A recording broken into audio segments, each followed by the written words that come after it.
LinkedIn News.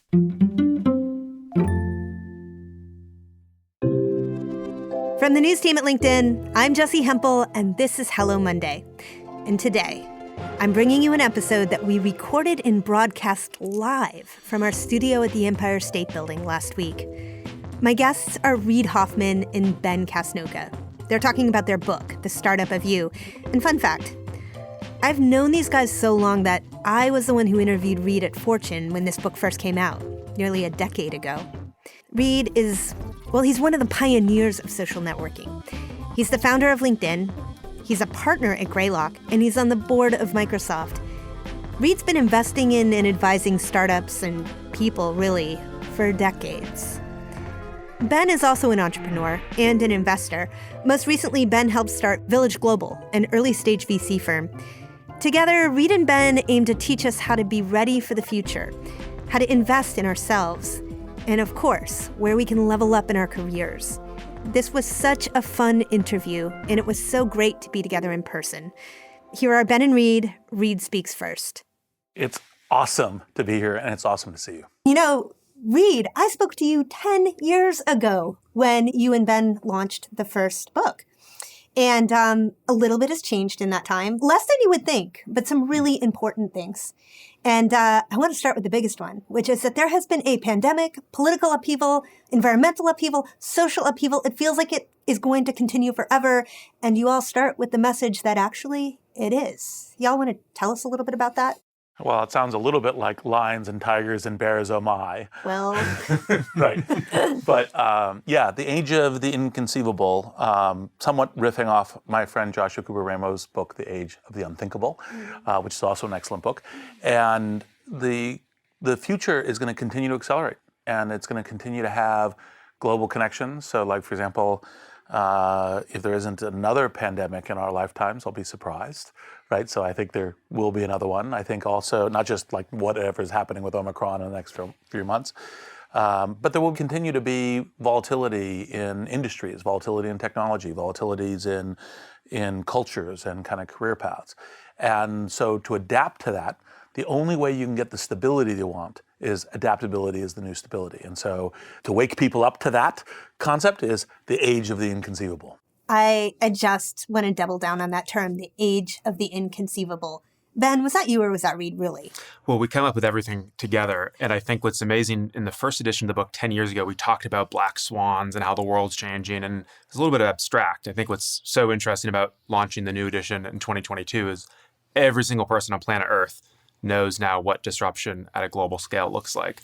And It could be another pandemic in the sort of medical health sense of the word, which I think is what you meant, Reid, which is scary to think about, but I'd agree with. But there are all sorts of other massive disruptions that can happen that affect each and every one of our careers. And you mentioned the word black swan, which for people who are watching from the stream and may not understand, like what you're talking about is something that is so inconceivable right now as we sit here that we can't even really think it up before it happens, right? And so we'll just expect that to happen again and again and again. Yes, and you won't know exactly what it is.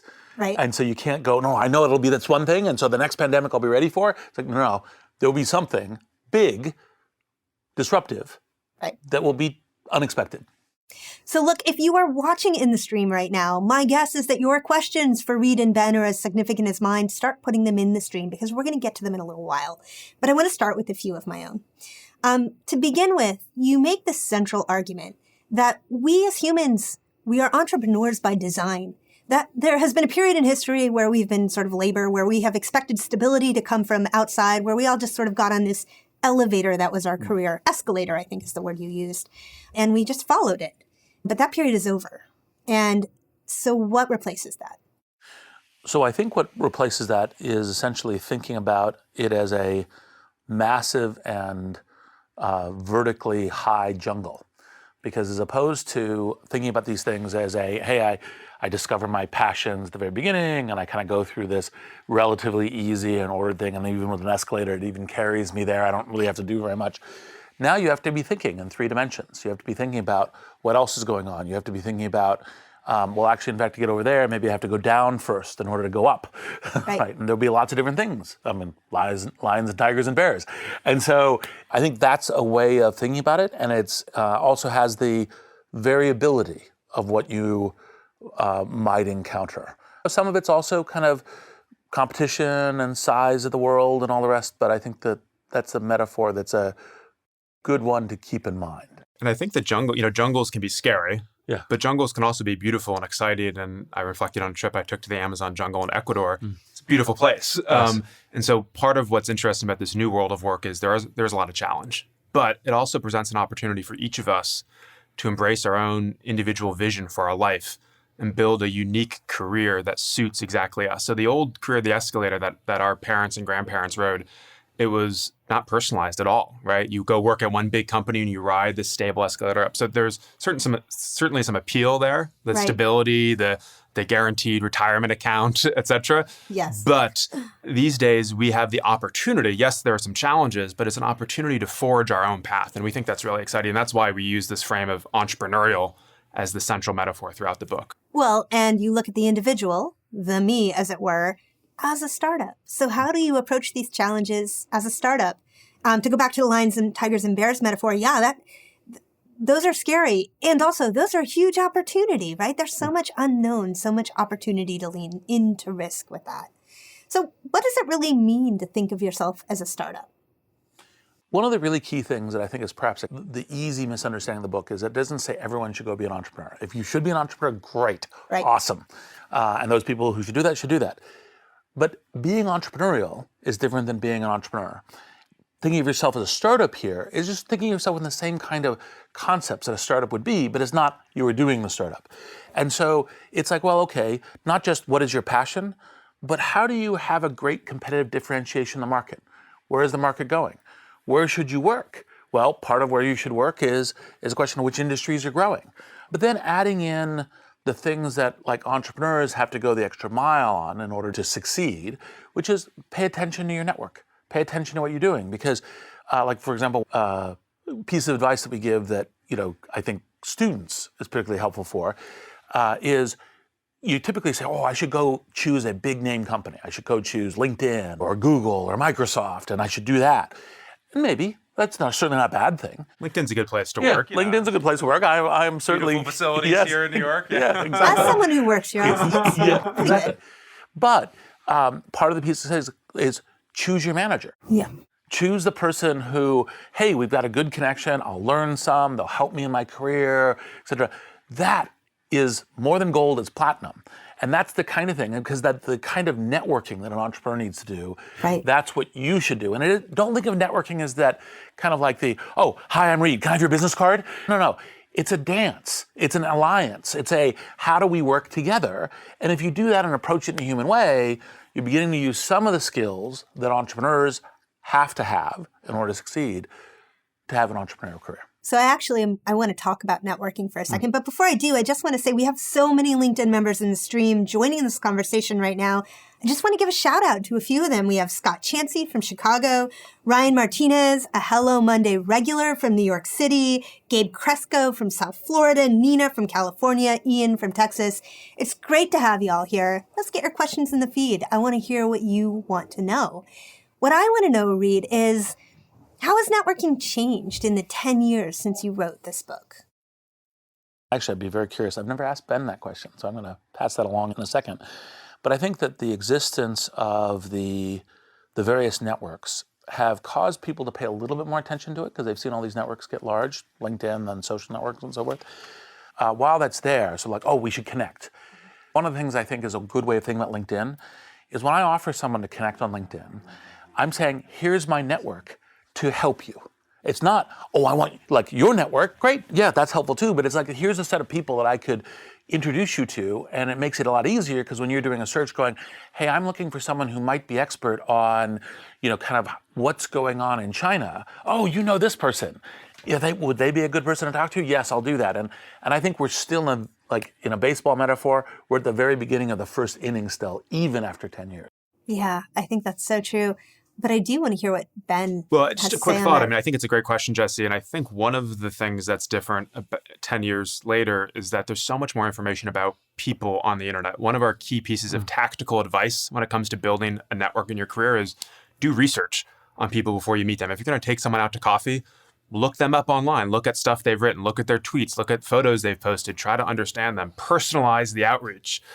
And now, increasingly, just as the years go by, there's more and more information out on the internet about people and their interests. And so it's kind of a tactical tip, but it's stunning the number of people I sometimes run into or talk to where they take someone out to coffee or they meet their manager for the first time and they haven't even thoroughly looked at their LinkedIn profile. Like if you happen to go to the same school, you noticed on LinkedIn they listed a certain skill or an experience or a volunteer opportunity that resonates, you can draw that out of them in an in-person interaction and much more quickly accelerate the process of forming a connection. Yeah. So it's really awesome. LinkedIn primarily, but there are all sorts of information sources out there that help you forge stronger relationships. Yeah, and show that you care. Show that you care, yeah. Right, and I think underneath that, you do have to care. Like you have to be in this for the right reasons, right? Yeah. So what are the right reasons?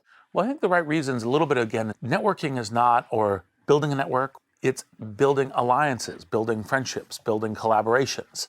And so we are going out into the world together, right? And so it's like, hey, not what can you do for me, or even fully, what can I do for you? What can we do together? Yeah. And if you show that what I'm really caring about is what we're doing together, everyone responds. Yeah. I mean, I think that's so critical. And those two things that you guys just elaborated upon, it seems like common sense, like low-hanging fruit, and yet this is what people miss over and over and over again, right? Care for real, and do your homework. Yeah. Show that somebody's time is valuable. And one of these concepts is super deep and human. Like we're talking about like the taking joy out of interpersonal connection. That's a really humane. That has nothing to do with business or networking at some level. That's just be a human being and connect emotionally with people. So that's really key. Right. And the second is super tactical. And you're right, Jesse. I feel like I always like the line, people need to be reminded more than they need to be taught. And I feel like a lot of the Startup U is reminding people about some of these tactics and frameworks that maybe we've heard this before, but it's really important to turn it into action if we want to accelerate our careers. We're going to take a quick break. We'll be back shortly with more from Reid Hoffman and Ben Casnocha. And we're back with a really special episode because this episode was recorded in our Empire State Building studios with a live online audience. You're listening to LinkedIn founder Reid Hoffman and his co-author, Ben Casnocha. Their book, which you should totally check out, is The Startup of You. Once again, Reid speaks first. So I want to land on something that I'm just going to say for the Hello Monday audience might be a little controversial, which is you advise people not to follow their passions when they're starting off in their careers. And look, I'm a Gen Xer, and if you're a Gen Xer or a millennial, you probably, if you were raised middle class and in North America, were raised under the guidance that you should go off and find the thing that you love and do it. But y'all say no? Well, so it's not just that, right? Obviously, you have to have some passion, some connection to what you're doing. If you hate what you're doing, you're not likely to be good, and you're likely to be very unhappy. Yes. So yeah, don't go, oh, I hate being a retail, store owner and doing it, and then go do retail store owning. I mean, just don't do that. However, part of this kind of thinking about the world as dynamic and changing and entrepreneurial and thinking of yourself as the startup of you, right, is to say, consider yourself within a larger context.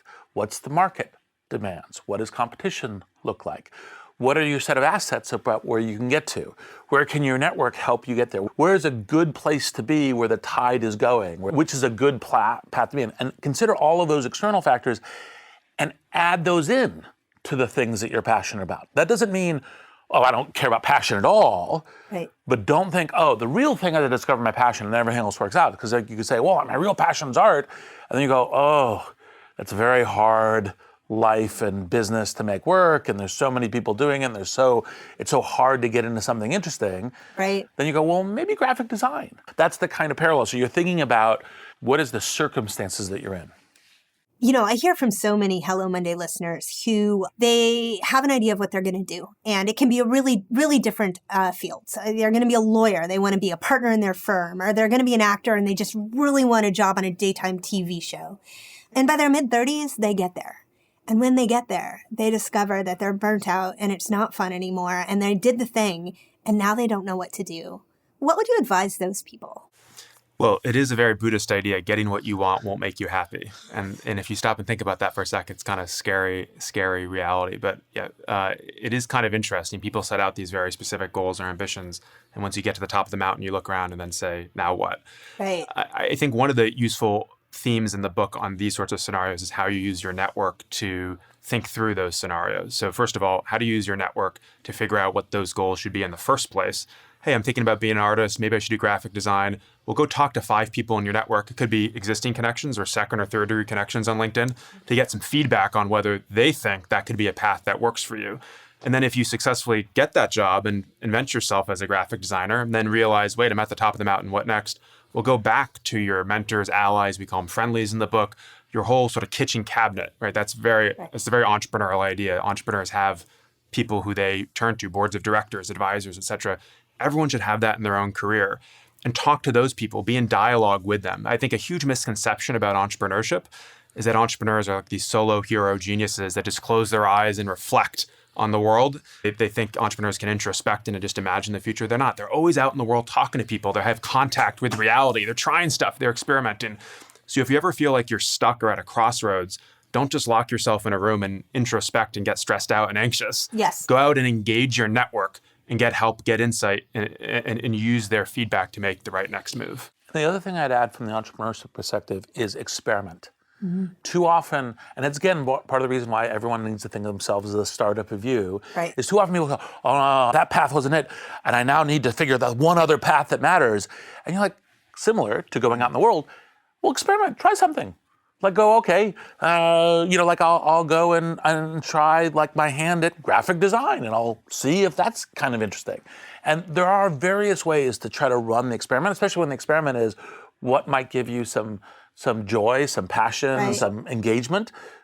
Well, you can do that. I mean, Reid, you are talking to a magazine writer who now hosts a podcast for a tech company. So that last time I read your book 10 years ago worked out for me. Well, what I love about your career transition or evolution, Jesse, is we talk about pivoting as something to different but related. Right. So rarely in a career do you go from one job to something entirely different. Right. But it's different. Like, you're doing podcasts, but that's not so different from magazine writing and editing, right? So it's a great, your own evolution, I feel like, embodies these principles so closely. So if you're kind of think you need to change your career, or God forbid you get laid off, something like that, but think about all of the industries or jobs that are kind of adjacent to your current asset mix and see if you can pivot into one of those areas. Well, and, it's also about focusing on skills and growing your skills. And you have a really interesting observation around skills. What are the right skills to be working on and growing versus skills that, you don't need to work on as much? I'm curious if you could speak to that a bit. Well, we talked a little bit about timeless versus, in the time skills. Adaptability is how you get to the new stability, but part of that is to say, well, focus on things like work ethic, learning, being able to collaborate well with others, being able to, since life is a team sport, play on the team in order to do it. Yep.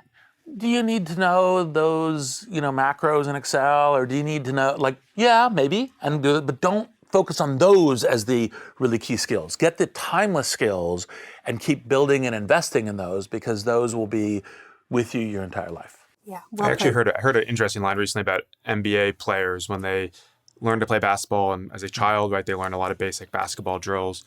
And then when they get into the NBA, the very first training camp, they think they're going to do these really advanced, sophisticated drills and techniques, and the coaches bring them back all the way to the basic dribbling drills you do in 4th grade. And the idea here is experts understand simple things deeply.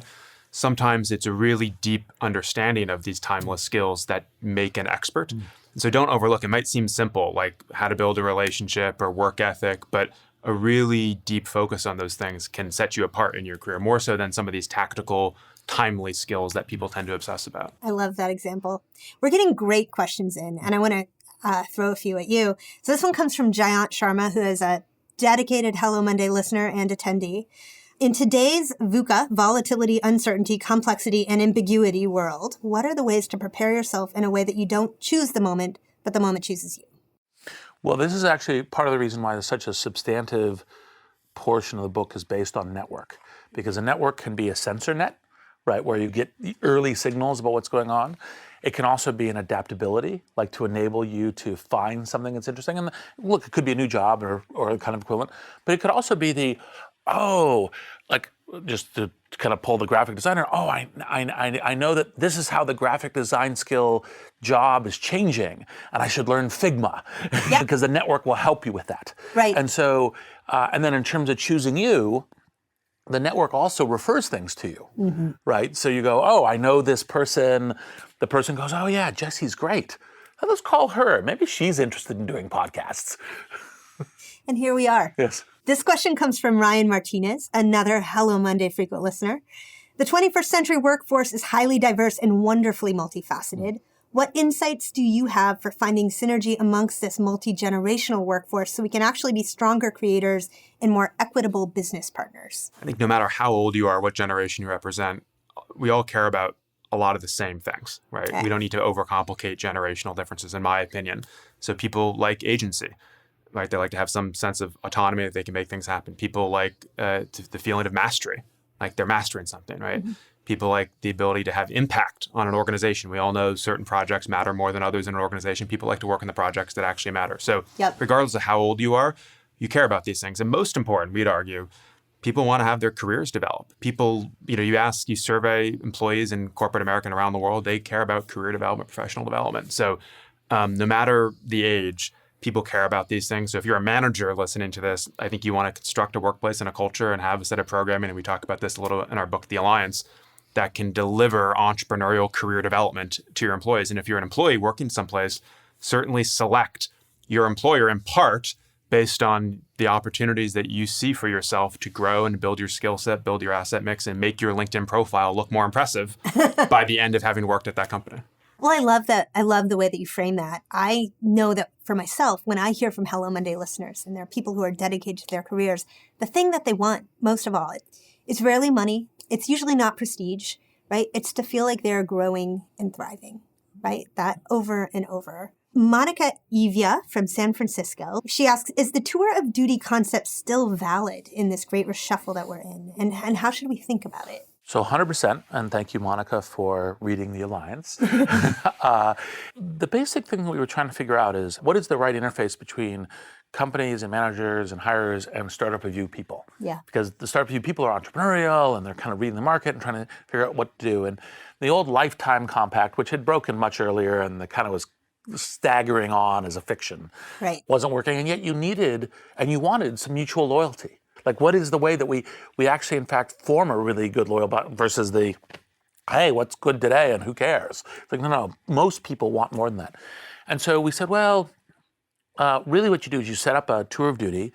The tour of duty is a compact between, manager, employer, and employee. We say, hey, do this kind of thing to do a great piece of work at the company, and I'll do this thing, we'll do this thing to also help your career. Yeah. And if anything, more true now than it was then. It's still going in that direction. There's one more thing I really just want to touch on with both of y'all.